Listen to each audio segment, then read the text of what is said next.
हमारे social justice and health minister mister Harish Janata ji, Shimla के MLA, Suresh Kumar ji, Goranj के एमएलए, सभी अधिकारीगण, मंच पर बैठे अतिथिगण, प्यारे फैकल्टी के डॉक्टर्स, सिस्टर्स, प्यारी बेटियों, आज एक राष्ट्रीय स्तर पर सर्वाइकल कैंसर के संदर्भ में टीकाकरण का आयोजन यहां किया गया है। उससे पहले सुधा जी ने आपको अपनी बात रखी, हेल्थ मिनिस्टर साहब ने भी अपनी बात रखी। ब्रेस्ट कैंसर और सर्वाइकल कैंसर के दो चीजें कॉमन पाई जाती है। ये निश्चित नहीं है कि 13 से 14 साल की आयु के बीच ही इसको लगाना है। बिफोर मैरिज इसको आप लगा सकते हैं। और मैं चाहूंगा कि इस बार हमारा जो 90 दिन का कैंपेन जो चला हुआ है, इसमें 64,000 बेटियों को हम इस टीकाकरण के माध्यम से पूरे प्रदेश में लगाने जा रहे हैं। इसमें हम सब लोग जागरूक होकर इसमें भाग लें। हमारा ये दायित्व भी बनता है, खासकर डॉक्टर्स का, सिस्टर्स का, और जो पब्लिक रिप्रेजेंटेटिव है, आशा वर्कर्स है, आंगनबाड़ी कार्यकर्ता है, कि उनके लिए एक छोटा सा नोट बनाकर जरूर भेजा जाए, ताकि वो जब परिवार के पास जाए तो उनसे बात करके कि क्यों ये जरूरी है इस संदर्भ में बताया जाए। तो मेरा ये मानना है कि आप इस दिशा में जरूर काम करेंगे। हिमाचल प्रदेश की जनसंख्या जो है वो 75 लाख के करीब है,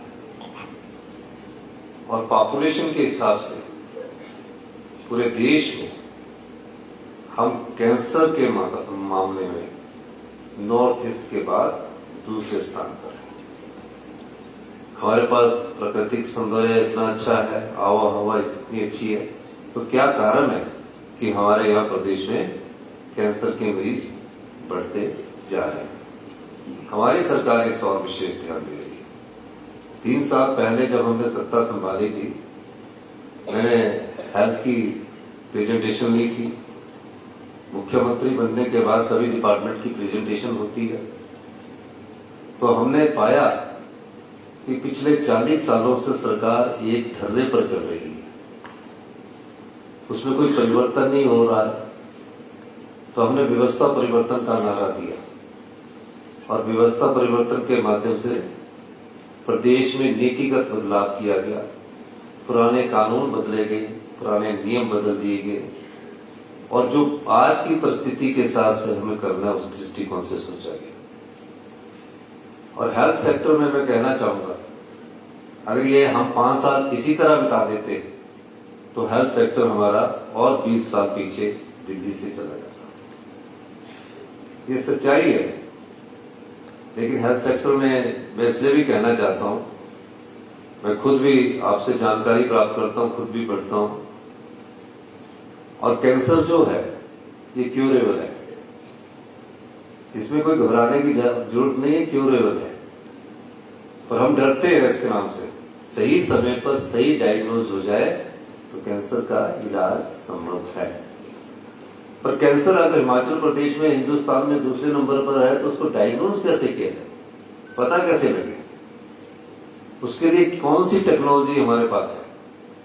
आपके पास जो हिमाचल प्रदेश की राजधानी का, जहां हम सब लोग रहते हैं, बचपन से रहते आए हैं, एक ही हॉस्पिटल है आईजीएमसी। पिछले 1.5-2 साल से हम लगातार फैसले करते जा रहे हैं, और फैसलों के माध्यम से हम अपने हॉस्पिटल को, आईजीएमसी और टाटा को अपग्रेडेशन की तरफ कर रहे हैं। डॉक्टर जानते होंगे कि किस प्रकार के इंस्ट्रूमेंट उनके पास है।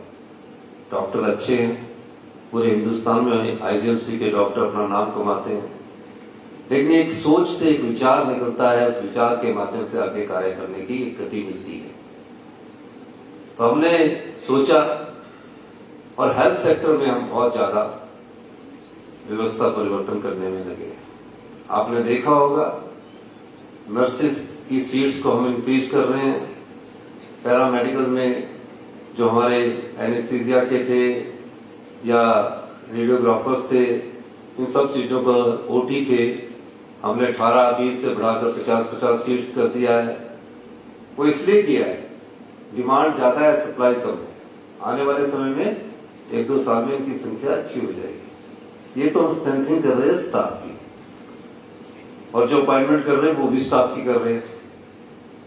लेकिन टेक्नोलॉजी कौन सी है आपके पास? 10 साल बाद कोई भी मशीन है, जनरेशन वैसे ही चेंज हो जाती है, या मशीनें 10 साल से नहीं 20-20 साल से पड़ी हुई है। कल हम MRI थी टेस्ला का उद्घाटन करने गए तो 19 साल पुरानी मशीन है। अब 19 साल पुरानी मशीन से डॉक्टर कितना टाइम लगाएगा आपको डायग्नोज करने के लिए? उस समय के अनुसार सोचिए। डॉक्टरों ने नहीं हमसे मांग की, और कोई पेशेंट भी हमारे पास नहीं आए। नहीं तो हर चीज की डिमांड होती है, डीए की डिमांड में स्ट्राइक हो जाती है, और चीज की डिमांड में स्ट्राइक हो जाती है, लेकिन टेक्नोलॉजी के मामले में कभी कोई हमारे पास नहीं आया। इसका ये मतलब नहीं कि कोई डिमांड ना करे तो हमें नहीं सोचना। जो आम आदमी की समस्याओं को सोचकर आगे बढ़ती है सरकार, जहां आम आदमी की पीड़ा होती है, दर्द होता है, उसको समझकर आगे बढ़ती है और उस हिसाब से फैसले करती है, उसी को व्यवस्था परिवर्तन कहते हैं। और हमने अपनी सोच के अनुसार, लोगों की सोच के अनुसार, हमने MRI थी टेस्ला IGMC में लगाई। रोबोटिक सर्जरी नॉर्थन इंडिया के किसी भी 5 मेडिकल कॉलेज में, कल ही मुझे रोबोटिक्स सर्जरी के मामले में सूचना मिली। नॉर्दर्न इंडिया जाए, हरियाणा, हिमाचल, पंजाब, उत्तराखंड, हिमाचल के छोड़कर 5 मेडिकल कॉलेज में जो एम्स में सुविधा रोबोटिक सर्जरी की मिल रही है, वो हिमाचल प्रदेश के इन 5 मेडिकल कॉलेज में मिलने जा रही है। और IGMC में इस 10 तारीख को मैं उसका शुभारंभ भी करने जा रहा हूं। इससे पहले हमने इसको कहां लाया? एक बदलाव था सोच का। करना तो सब डॉक्टरों ने, हमने तो नहीं करना, हमने तो मदद करनी है। अभी चमियाना में तकरीबन 150 के करीब ऑपरेशन हो चुके हैं रोबोटिक सर्जरी के, और 100% अभी तक जो भी पेशेंट इलाज करवा के गया है क्यूरेबल है। अगर इसी रोबोटिक सर्जरी का एक ऑपरेशन आप बाहर करवाओगे, मैं देखता हूं कई बार सोशल मीडिया में चला होता है कि इतने पैसे देने पड़ रहे हैं, उतने पैसे देने पड़ रहे हैं। मैंने खुद रोबोटिक सर्जरी हुई है, और जब मैं रोबोटिक सर्जरी करवाने मैक्स 40 में गया दिल्ली में, तो मैं पहुंच गया। मैं आपको अपनी घटना सुनाना चाहता हूं। तो उन्होंने कहा कि पहले मेरे बैंक की लिमिट थी कार्ड की 1 लाख से ज्यादा, मैंने इंक्रीज नहीं करवाई। मैंने 1 लाख दिए कि एंट्री हो जाएगी। कहते नहीं, आपको यहाँ 4 लाख रुपया पहले एडवांस में जमा कराना पड़ेगा, तब आप ट्रीटमेंट कर जाओगे। तो मैंने उस समय अनुभव किया कि प्राइवेट हॉस्पिटल में जब एक आम आदमी जाएगा तो वो तो जीवन भर कर्जे के नीचे ही डूब जाएगा। वो कभी सोच भी नहीं पाएगा कि मैं कभी बिल्कुल ठीक होने के लिए अच्छा इलाज कर पाऊं। उसकी क्षमता जेब की इतनी नहीं होगी। इसीलिए हमने कहा कि जितने भी सरकारी हॉस्पिटल में जहां आम लोग आते हैं, गरीब लोग आते हैं, जिनकी जेब में जितनी क्षमता होती है उसके हिसाब से लोग आते हैं, मिडिल क्लास लोग आते हैं, उन मेडिकल कॉलेज को एम्स की तर्ज पर मजबूत किया जाएगा। इस दिशा में हमारी सरकार कार्य कर रही है। और रोबोटिक सर्जरी के मामले में के अलावा जो ये MRI थी टेस्ला आ रही है, कल ही हमें पता लगा कि 10-10 साल वाले अल्ट्रासाउंड पड़े हुए हैं। मैंने कल ही कहा कि इनको भी चेंज करना है। फाइनेंस से ऑब्जेक्शन आता है कि पैसा नहीं है, RDG कटी है। मैंने कहा पैसे का इंतजाम हम खुद करेंगे, लेकिन मैं कहना चाहता हूं कि IGMC में अगले 7-8 महीनों में जो हमें परचेजिंग में टाइम लगता है, हम world class technology high and लेने जा रहे हैं और इसमें खर्चा करने जा रहे हैं। और अगले 3 वर्षों में, ये तो है मेडिकल कॉलेज के फेज 1, जितने भी जोनल हॉस्पिटल है, हमारे आदर्श स्वास्थ्य संस्थान है, हमारे PSC है, हमारी CSC है, उन सब में वही टेक्नोलॉजी पे हम खरीदने जा रहे हैं। 3000 करोड़ रुपया हम हेल्थ सेक्टर में खर्च करने जा रहे हैं। ये 3000 करोड़ रुपया जो नई पीढ़ी यहाँ नई बच्चियां बैठी है वो उसको समझेगी, उस टेक्नोलॉजी के साथ समझेगी। क्योंकि आप पढ़ लिख कर नीट क्वालिफाई करने के बाद, एमबीबीएस करने के बाद, पीजी करने के बाद, एसआरशिप करने के बाद अगर आपको उनके हिसाब से टेक्नोलॉजी नहीं मिली तो आप बुक अकेडमिशियन ही रहोगे। तो इसलिए knowledge is nothing without action, यानी कि जब आपको नॉलेज आए उसको एक्शन करोगे तो आपको उसमें अच्छा कार्य करने की क्षमता रहेगी।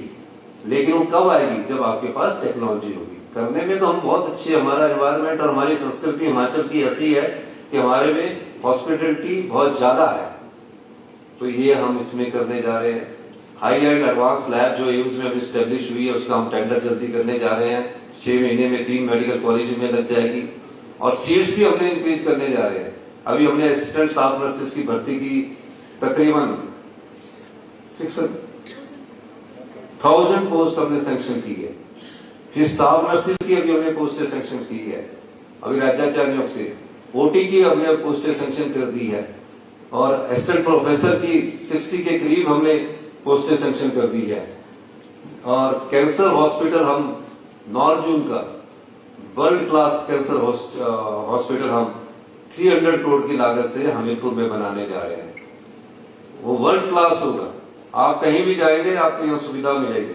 और अगले 5 साल में हमारी सरकार हेल्थ टूरिज्म को भी बढ़ावा देने की दृष्टि से कार्य कर रही है। क्योंकि हमारे जितने बच्चे निकलेंगे उनको कहाँ लगाना है? एक समय में तो स्टैग्नेशन आ जाएगी। तो कई हमें इंस्टीट्यूशंस टूरिज्म के माध्यम से भी आगे बढ़ाने की हम कोशिश कर रहे हैं। तो बहुत ज्यादा परिवर्तन हम कर रहे हैं और कोशिश रहेगी कि आप लोगों का भी साथ रहेगा। कई बार थोड़ी नाराजगी आपको जरूर हो जाती है, तो लोकतंत्र में ये होता भी है और लोकतंत्र की विशेषता है कि विरोध होना भी जरूरी होता है, फिर उसमें सहमति बनकर आगे भी बढ़ा जाता है। मैं इस बात का मैं सभी को एश्योरेंस देना चाहता हूं कि आपके मन में कोई भी विचार आए, चाहे किसी भी प्रकार का हेल्थ से संबंधित, उस विचार को आप सरकार को बता सकते हैं। सरकार आपके सभी कार्य को करने की क्षमता रखती है। तो ये केवल हेल्थ सेक्टर में नहीं हो रहा है। आप सोच रहे हैं, अभी आप गवर्नमेंट स्कूल देखोगे, अभी इस वर्ष हमारे 4 गवर्नमेंट स्कूल आ जाएंगे। कई गवर्नमेंट स्कूल में स्विमिंग पूल बनाए जा रहे हैं। आप पहली बार गवर्नमेंट स्कूलों में देखोगे